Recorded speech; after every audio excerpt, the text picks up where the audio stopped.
वैसे तो हमारे देश में बहुत सारे राजाओं ने जन्म लिया, लेकिन उनमें से एक महाराणा प्रताप, जिन्हें लोग आज भी याद करते हैं और भविष्य में भी हमेशा याद करेंगे, वो अपनी वीरता की वजह से अमर हो चुके हैं। नमस्कार दोस्तों, आप सभी का स्वागत है क्विक हिंदी पर। मैं हूं अपना सिंह। हर कोई इतिहास नहीं बना पाता। आज महाराणा प्रताप की कहानी, इस कहानी से हमें बहुत सारा इंस्पिरेशन मिलेगा। इससे हम अपने लाइफ में बहुत ज़्यादा आगे जा सकते हैं। शुरुआत करते हैं उनके जन्म से। महाराणा प्रताप का जन्म 9 मई 1540 ईस्वी को राजस्थान के कुंभलगढ़ दुर्ग में हुआ था। उनके पिता का नाम महाराजा उदय सिंह और माता रानी जीवत कंवर थी। वे राणा सांगा के पौत्र थे। राणा प्रताप के पिता उदय सिंह ने अकबर से भयभीत होकर मेवाड़ त्याग कर अरावली पर्वत पर डेरा डाल लिया था। उदय सिंह ने अपनी मृत्यु के समय अपने छोटे पुत्र को गद्दी सौंप दी थी, जो कि नियमों के विरुद्ध था। उदय सिंह की मृत्यु के बाद राजपूत सरदारों ने 1 मार्च 1576 को महाराणा प्रताप को मेवाड़ की गद्दी पर बैठा दिया था। वैसे तो महाराणा प्रताप अपने सभी भाइयों में सबसे बड़े थे, लेकिन उसके बावजूद उनके पिता ने अपने सबसे प्रिय रानी के पुत्र जगमाल को राजगद्दी सौंप दी। उदय सिंह की यह नीति गलत थी, क्योंकि राजगद्दी के हकदार महाराणा प्रताप थे। प्रजा तो महाराणा प्रताप से बहुत लगाव रखती थी, क्योंकि महाराणा प्रताप बचपन से ही एक लीडर के तौर पे थे, एक मसीहा के तौर पे जाने जाते थे। जगमल ने राज्य का शासन हाथ में लेते ही घमंडवश जनता पर अत्याचार करना शुरू कर दिया, क्योंकि वहां की जनता महाराणा प्रताप को पसंद करती थी। जनता पर अत्याचार देखकर राणा प्रताप जगमल के पास गए और उनसे पूछा कि यह अत्याचार करके अपनी प्रजा को असंतुष्ट मत करो। समय बड़ा नाजुक है, अगर तुम नहीं सुधरे तो तुम्हारा और तुम्हारे राज्य का भविष्य खतरे में पड़ सकता है। जगमल इससे गुस्से में आ गया और वो राणा प्रताप से बोला कि तुम्हारे पास कोई अधिकार नहीं है, मैं यहाँ का राजा हूँ, और उन्हें सीमा से बाहर चले जाने का आदेश दे दिया। राणा प्रताप तुरंत चुपचाप वहां से चले गए। इन सबको ही देखकर समस्त सरदारों ने एकत्र होकर महाराणा प्रताप सिंह को राजगद्दी पर आसीन करवा दिया था। महाराणा प्रताप का राज्याभिषेक कुंभलगढ़ के राज सिंहासन पर किया गया था। ये सब देखते हुए जगमल सिंह नाराज होकर बादशाह अकबर के पास चले गए और बादशाह ने उनको जहाजपुर का इलाका जागीर में प्रदान कर दिया। इस तरह से जगमल को अकबर ने अपने साथ मिला लिया था। जिस समय महाराणा प्रताप सिंह ने मेवाड़ की गद्दी संभाली, उस समय राजपूताना साम्राज्य बेहद नाजुक दौर से गुजर रहा था और उस समय कई प्रतापी राज्य वंशों के उत्तराधिकारियों ने अपनी कुल मर्यादा का सम्मान भुलाकर मुगलिया वंश से वैवाहिक संबंध भी स्थापित कर लिए थे और अकबर के अधीन हो गए थे। लेकिन वीर महाराणा प्रताप कभी भी अकबर की अधीनता स्वीकार नहीं की। महाराणा प्रताप जिस घोड़े पर बैठते थे, वह घोड़ा दुनिया का सर्वश्रेष्ठ घोड़ों में से एक था।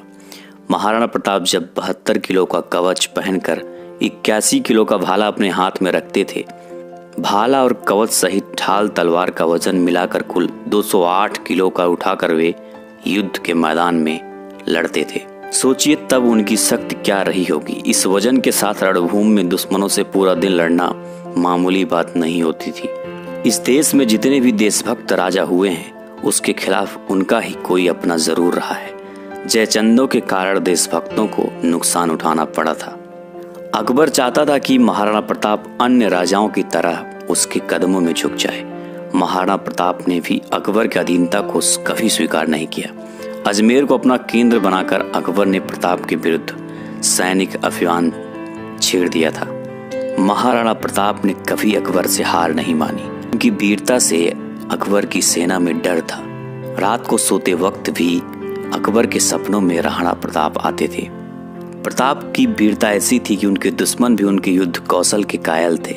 उदारता ऐसी कि दूसरों की पकड़ी गई मुगल बेगमों को सम्मान पूर्वक उनके पास वापस भेज दिया जाता था। इस योद्धा ने साधन सीमित होने पर भी दुश्मन के सामने सिर नहीं झुकाया और जंगल के कंदमूल खाकर लड़ते रहे। माना जाता है कि इस योद्धा की मृत्यु पर अकबर की आंखें भी नम हो गई थी। हल्दी घाटी की युद्ध के साथ ही महाराणा प्रताप की वीरता की चर्चा पूरे देश में होने लगी थी और उनकी वीरता की चर्चा आग की तरह देश में फैल रही थी।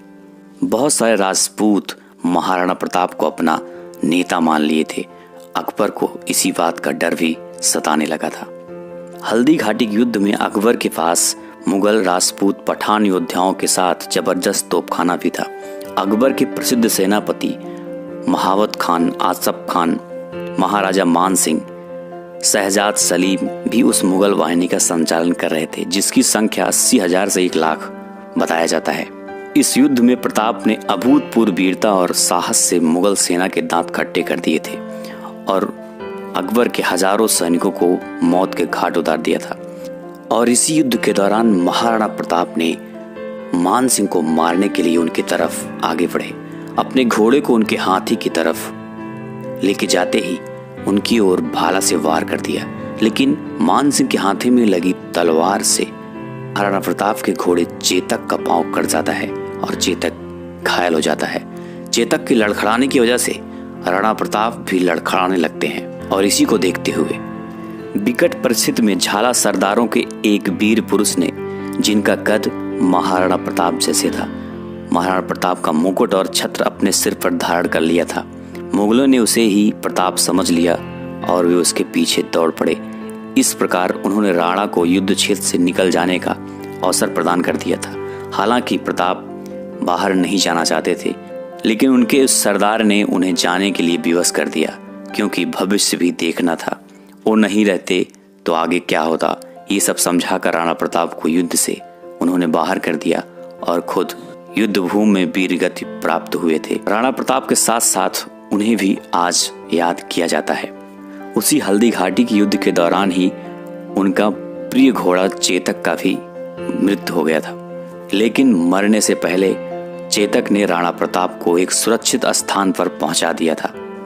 और उसी दौरान चेतक के राजा के प्रति वफादारी को देखकर उनका भाई, जो कि अकबर से जा मिला था, उस घोड़े की वफादारी देखकर वो भी राणा प्रताप का कायल हो गया और अपने मन को बदल लिया और राणा प्रताप के चरणों में गिरकर माफी मांग के उनके साथ लड़ने की हौसला अफजाई कर दी।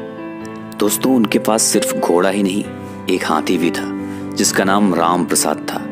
राम प्रसाद एक बड़ा योद्धा था, बहुत ही चालाक और समझदार था। वो जब युद्ध की मैदान में उतरता था तो दुश्मनों के दांत खट्टे हो जाते थे, दुश्मनों में हाहाकार मच जाता था, दुश्मन उससे बहुत डरते थे।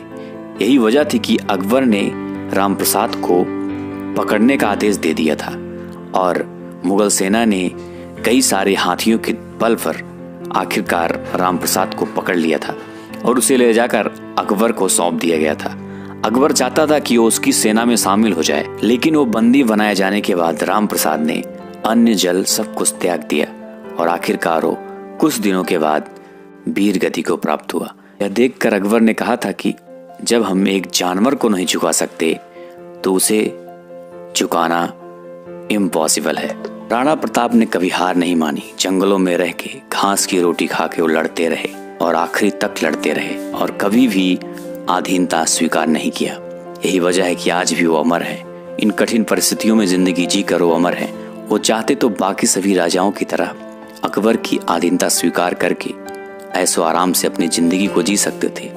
बड़े बड़े राजमहलों में वो भी ऐसो आराम से रह सकते थे, लेकिन राणा प्रताप ने कभी भी अधीनता स्वीकार नहीं की। उन्होंने जंगलों में रहकर, पत्थरों पे सोकर, पत्थरों पे अपना राज सिंहासन बनाकर वहीं से राज्य का संचालन करके घास रोटी खा के उचित समझा और अधीनता कभी स्वीकार नहीं की। इसके बाद मुगलों ने कई बार महाराणा प्रताप को चुनौती दी, लेकिन मुगलों को मुंह की खानी पड़ी। आखिरकार एक शेर के शिकार के दौरान लगी चोटों की वजह से महाराणा प्रताप की मृत्यु 29 जनवरी 1597 को चांडौ में हुई और इस मृत्यु की खबर सुनकर अकबर भी खूब रोया था। अकबर को इस बात का दुख भी था कि उसने महाराणा प्रताप को कभी हरा नहीं पाया था।